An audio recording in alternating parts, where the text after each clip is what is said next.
నమస్కారం. Public TV news ప్రేక్షకులకు సంక్రాంతి శుభాకాంక్షలు. ప్రేక్షకులకు, ఛానల్ యాజమాన్యానికి, సిబ్బందికి, వీక్షకులకు అందరికీ సంక్రాంతి పండుగ శుభాకాంక్షలు. పల్లె ప్రజలు ఆనందోత్సాహాలతో 3 రోజుల పాటు జరుపుకునే తెలుగు పండుగ సంక్రాంతి. ఇది ధనుర్మాసంలో వస్తుంది. అన్ని పండుగలు తిథి ఆధారంగా జరుపుకుంటే సంక్రాంతి మాత్రం సూర్యగమనం ఆధారంగా జరుపుకుంటాం. సంక్రాంతి నాడు సూర్యుడు దక్షిణాయనం పూర్తి చేసుకుని ఉత్తరాయణంలోకి ప్రవేశించేటప్పుడు ఈ పండుగను జరుపుకుంటాం. అంటే మకర రాశిలోకి ప్రవేశించడం జరుగుతుంది. సంక్రాంతి ఉత్సవాలను కొందరు నెల రోజుల పాటు జరుపుకుంటారు. దక్షిణ భారతదేశంలోని తెలంగాణ, ఆంధ్రప్రదేశ్, తమిళనాడు రాష్ట్రాల్లో ఈ పండుగను జరుపుకుంటారు. ఈ పండుగ 3 రోజులను భోగి, మకర సంక్రాంతి, కనుమ పేర్లతో పిలుస్తారు.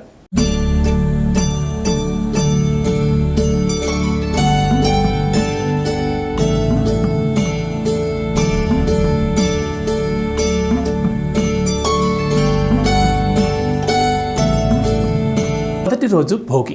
భోగి అనే పదం బుజ్ అనే సంస్కృత పదం నుంచి వచ్చింది.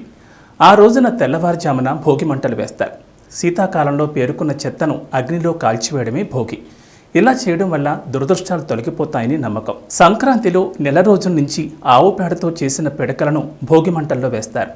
రంగురంగుల ముగ్గులు వేయడం, పాలు పొంగించడం చేస్తారు. సాయంత్రం బొమ్మల కొలువు పెడతారు.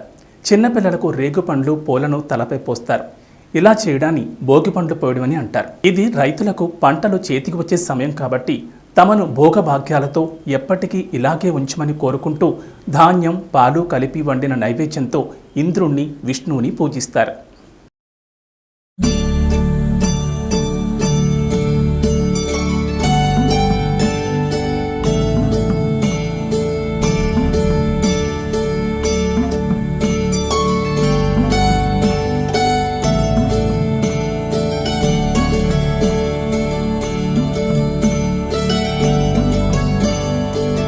ఇక రెండవ రోజు మకర సంక్రాంతి.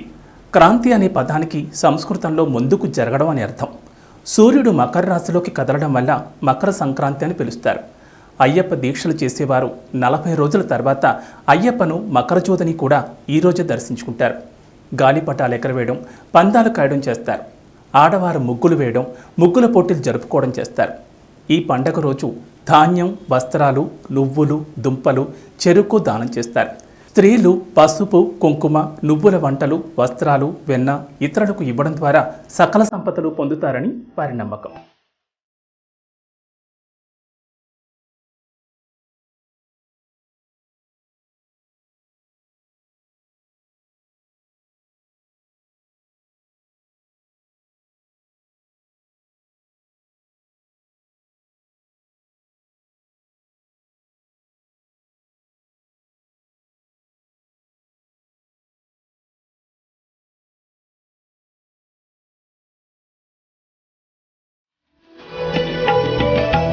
ఇక 3వ రోజు కనుమ.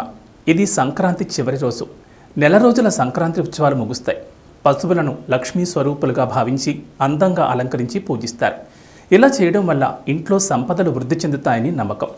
ఎద్దుల పందాలు, కోడి పందాలు కూడా నిర్వహిస్తారు. సంక్రాంతిని సాగనంపడానికి రథం ముగ్గులు కూడా వేస్తారు. దీంతో సంక్రాంతి పండుగ ముగుస్తుంది.